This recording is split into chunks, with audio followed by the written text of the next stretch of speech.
"You can't keep ignoring me," he said. "I'm still your husband." "You're not my husband anymore," I replied. "It's over." But that was just the beginning? Stalking, lies, and a bitter divorce that would change everything. Honestly, I'm a mess right now and don't know what to do. Any advice would mean a lot. I'm a 27-year-old man, and my husband, 37M, and I have been married for 3 years, together for 6. Before we met, he was married to a woman, Allison, fake name, and they divorced about a year before we started dating. We have a son, Jack, fake name, 7M, whom we adopted after getting married, and I love him like he's my own, because he is. I've always known my husband, Peter, fake name, is bisexual, and I've never had an issue with that or with his ex-wife. However, his family has been a problem. They're somewhat homophobic and often pressure Peter to reunite with Allison. 2 weeks ago, we traveled to his hometown to celebrate Jack's birthday with family. Without telling us, Peter's mother invited Allison to the party. I didn't want to cause a scene on Jack's special day, so I stayed silent and focused on spending time with Jack and his cousins. When it was time to cut the cake, I realized Peter and Allison were missing. I went looking for them and found them in Peter's old bedroom, partially undressed. I was frozen in shock for a moment before walking away and returning to Jack's celebration. Even though my heart was breaking, I refused to ruin Jack's day. We cut the cake, opened presents, and guests began to leave. That's when Peter and Allison reappeared. Peter pulled me aside and scolded me for cutting the cake without him, saying it was disrespectful. I looked at him and said, "I'm sorry, I just thought you'd be too busy getting into your ex-wife's pants." He went silent. I took Jack and left for the hotel. After making sure Jack was asleep, I locked myself in the bathroom and broke down. I called a friend who did his best to comfort me. The next morning, I pulled myself together enough to take Jack to breakfast. I didn't want him to see me fall apart. As I watch him playing now at the park, I feel torn. I don't want Jack to grow up with a broken family or believe that love isn't lasting. Peter has been calling and texting, apologizing nonstop. Part of me wants to forgive him, to go back to the life we had. Some of my friends are telling me it was just a mistake, that Peter was vulnerable, and that Allison is his ex-wife, but I'm lost. I don't know what to do. Please, any advice would be appreciated. Update.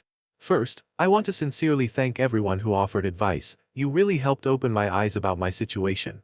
Before I share the actual update, I want to clarify a few things. When I walked in on Peter and Allison, they didn't see me. The music downstairs was loud, and they weren't facing the door. I didn't interrupt them because I was completely in shock. I froze for a few moments, but then I heard my son's voice, and my instincts kicked in. My focus immediately shifted to him. Honestly, I was running on autopilot after that. Peter didn't come with me to the hotel because I ended up switching to a different one. He did try to follow me, but I grabbed a taxi and left quickly. As far as I know, he's been staying at his parents' house while Allison has already left town. For context, Peter and I met when I was 20 and he was 30. We started out as friends before eventually dating. Yes, we're both men, and no, I never felt manipulated or groomed by him, for those who were concerned and asked. Those were the most common questions, and I replied to a few comments, though I couldn't get to them all. Now, onto the update. Following the advice some of you gave, I went and got tested for STIs and STDs. I'm still waiting on the results, and I plan to retest in a few weeks just to be safe. Since Jack is spending the night at a friend's house, I decided it was time to have a serious talk with Peter. After I texted him, he came over pretty quickly. He asked about Jack, and I told him he was at a sleepover. Then we sat down on the couch and started talking. I broke down crying within minutes, and Peter cried too. I asked him some direct questions. When did it start? Why did it happen? How many times? Among others. From everything he said, I was able to piece together that the first time it happened was 2 years ago when he visited his parents alone. His family invited Allison over, they both got drunk, he felt lonely because I'd been so focused on Jack after the adoption, and they slept together. Nothing happened again until Jack's recent birthday party. Peter claimed his mother pressured him that night and he caved. Honestly, I'm not sure I buy that excuse. He insists he doesn't love Allison, and I believe him, but that doesn't change the fact that he betrayed me. After talking for a while, I told him that I wanted a divorce. He started sobbing and begging for another chance, but I told him that I can't give him another chance because I wouldn't be able to trust him again and I don't want that in a relationship. He kept crying and begging for another 30 minutes until I told him that we have to think about Jack and his well-being, that we could stay friends DS and co-parent him. He got mad, really mad. He started yelling that it was all Jack's fault, that we shouldn't have adopted him, that he's the one who's getting between us. I was crying and really scared. I had never seen him this angry. He hit the table and stormed out of the house. I called the house where Jack is staying at and told them if Peter shows up there, they can't open the door. After the little episode, I was scared that Peter would try to hurt Jack. I called my friend again, Thomas, and told him everything that happened. He came by and is staying with me until I'm better. Right now, I'm trying to figure out what to do and how to go on with the divorce. Update. Hi again. Sorry it took me a while to post an update. This past week has been incredibly chaotic, and honestly, I'm still pretty shaken up. But I'll do my best to keep this short and to the point.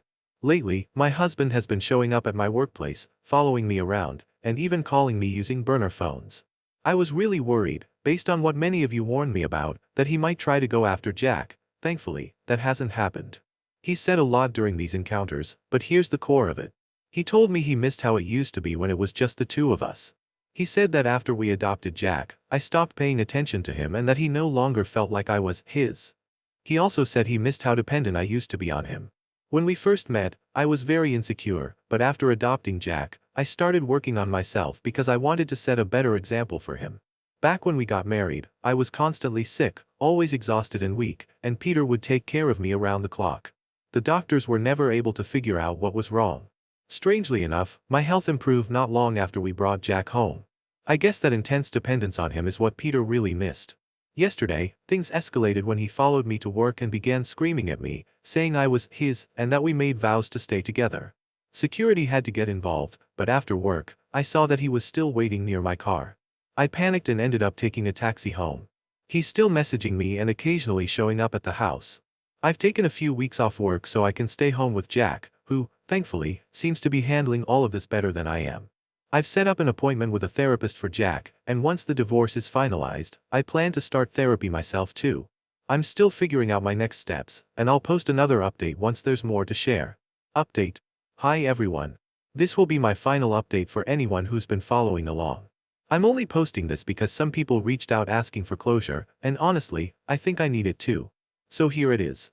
This has been an incredibly tough period, but I'm close to finalizing the divorce. I've been granted primary custody of Jack, and I also have restraining orders in place against both Peter and Allison. I'll try to keep it short, but a lot has happened. After my last post, Peter continued stalking and calling me. I wasn't sure what to do until one day, while packing up his belongings, I found a box filled with photos of me, taken years before we even met, back when he was still married to Allison. I was stunned. I had never really known the reason for Peter and Allison's divorce. He always said it was too painful to talk about, and I never pressed. But after finding those pictures, I swallowed my anger and messaged Allison. She explained that their marriage ended because she caught Peter stalking my Facebook several times and discovered the same box of photos I now had. Peter had told her it was just an innocent crush and curiosity, but Allison believed he was cheating and decided to leave him. About a year later, Peter and I met, but Allison always suspected I had been the other person. I also saw some comments suggesting that maybe my health issues back then were caused by Peter. Honestly, I'm not sure. I haven't dug into it too much. I just know that I was often sick enough to be bedridden, like having constant bad colds, but I can't say for certain if he had anything to do with it. After finding the photos, I confronted Peter, making sure Jack wasn't around. His reaction was unsettling. He actually seemed proud, smiling while telling me that everything he had done was because he loved me. He said it was love at first sight and that he was just ensuring our paths crossed the way they were meant to. Apparently, we had met once before, years earlier when we were teenagers. My school had organized a trip to a nearby town, and that's where Peter and I briefly met. I only vaguely remembered it. We were sort of friends for a summer before he left for college and I forgot about him. But he remembered me. He later found my Facebook and, in his words, continued the story. I was horrified. Even when I tried to express how wrong all of it was, he insisted it was fine, that it had all been out of love, and that if we hadn't adopted Jack, everything would still be perfect.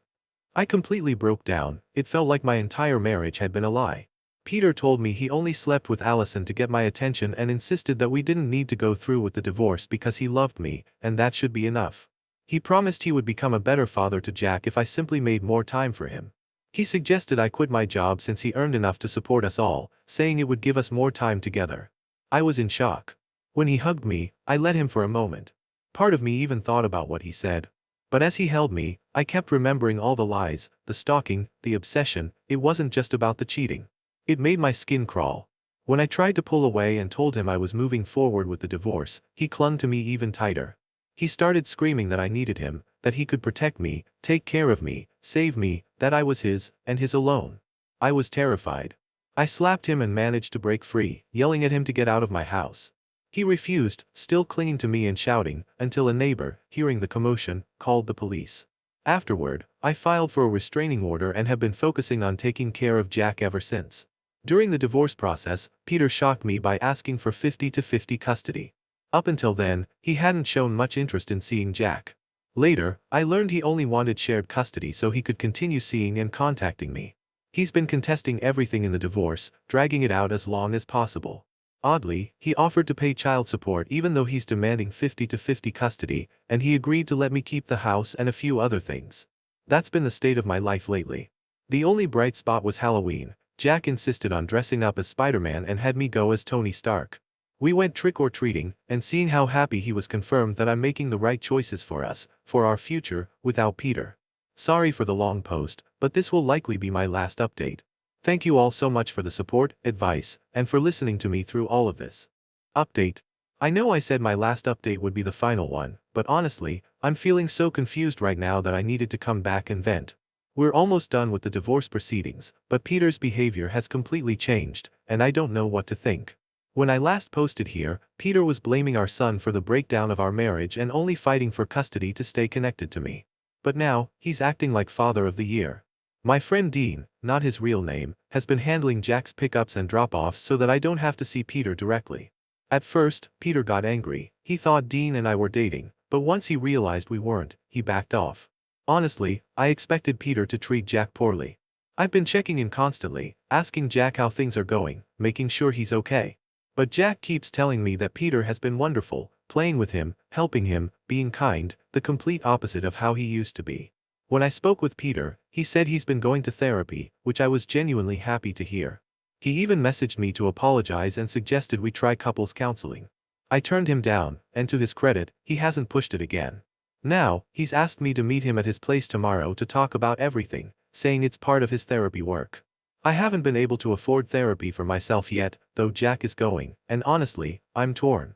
Part of me misses Peter. Before everything fell apart, he was a good partner and husband. But after everything, the stalking, the obsession, the betrayal, I just don't know if I can ever trust him again. I don't even know what to say to him tomorrow, or how to even explain how I'm feeling. Is it wrong that I miss him? I keep thinking, the cheating is what started all this, and he's cut ties with Allison for good. Should I be trying harder to move past it? It's even harder because Jack misses us being a family. He's cried to me more times than I can count, asking why I can't just forgive his dad. I don't know what I'm supposed to feel. I don't know what the right answer is. Anyway, this is a short update. I guess I just needed to vent somewhere safe, where I won't feel judged, and also update those who have been asking.